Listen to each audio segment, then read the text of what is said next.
এই মাসের কি কাজ আছে আমাদের? বহু কাজ অনেকে বলে থাকেন, কিন্তু আসলে বহু কাজ নাই। এই মাসে একমাত্র কাজ হচ্ছে সওম। সেটা আপনি কোন দিন রাখবেন সেটা হলো কথা।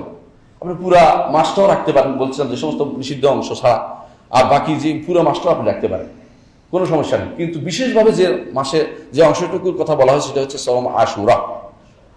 আশুরা কাকে বলে? আশুরা তাসওয়া, এইভাবে নামগুলো। আশুরা অর্থ হলো আসলে দশমী।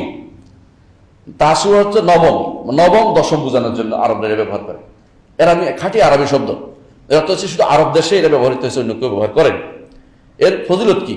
রাসূলুল্লাহ সাল্লাল্লাহু আলাইহি ওয়াসাল্লাম বলেছেন, আবু কাতাদা রাদিয়াল্লাহু আনহু বলেন, রাসূলুল্লাহ সাল্লাল্লাহু আলাইহি ওয়াসাল্লাম বলেছেন, তাকে জিজ্ঞাসা করেছে, ইয়া রাসূলুল্লাহ, আশুরার সওমের কি ফজিলত আছে? তিনি বলেছেন, বিগত এক বছরের গুনাহ ক্ষমা হয়ে যায়।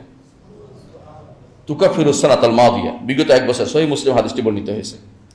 অনুরূপভাবে আবু কাতাদা রাদিয়াল্লাহু আনহু থেকে অন্য বর্ণনায় আসছে, ইবনে মাজাহ বর্ণনা করেন হাদিসটি। রাসূলুল্লাহ সাল্লাল্লাহু আলাইহি ওয়াসাল্লাম তিনি বলেছেন, সিয়াম ইয়াউম আশুরা, আশুরার দিনে সওম পালন করলে, ইন্নী আহতাসিবু আলাল্লাহ আন ইউকাফিরা সানাতাল্লাতী ক্বাবলাহু, আমি আল্লাহর কাছে আশা করব আল্লাহর কাছে তিনি আগের বছরে তিনি ক্ষমা করে দিবেন আমাদেরকে। ইবনে আব্বাস রাদিয়াল্লাহু আনহু বলেন, আমি রাসূলুল্লাহ সাল্লাল্লাহু আলাইহি ওয়াসাল্লামকে কোনো সওমের ব্যাপারে এত বেশি গুরুত্ব দিতে দেখিনি। দিনটা খোঁজার ব্যাপারে, সওমের দিনটা খোঁজার ব্যাপারে, সেটা হচ্ছে আশুরার মতো। আশুরাকে তিনি গুরুত্বের সাথে খুঁজতেন, যে আশুরা কোন দিন। অর্থাৎ আমরা যেমন জিজ্ঞাসা করি কোন দিন চাঁদ উঠলো, কোন দিন আশুরা হবে, জিজ্ঞাসা করি, রাসূলুল্লাহ সাল্লাল্লাহু আলাইহি ওয়াসাল্লাম গুরুত্বের সাথে খোঁজ নিতেন। এটাও মুত্তাফাকুন আলাইহি, বুখারী মুসলিম হাদিসটি বর্ণিত হয়েছে। এবং এই মাস তিনি রমাদান মাস আর আশুরা ছাড়া কোনটাকে এত গুরুত্ব দিয়ে তিনি খুঁজতেন না। এটা হচ্ছে আসলে দুটোই গুরুত্বের জন্য, খোঁজার জন্য গুরুত্বপূর্ণ আমাদের জন্য।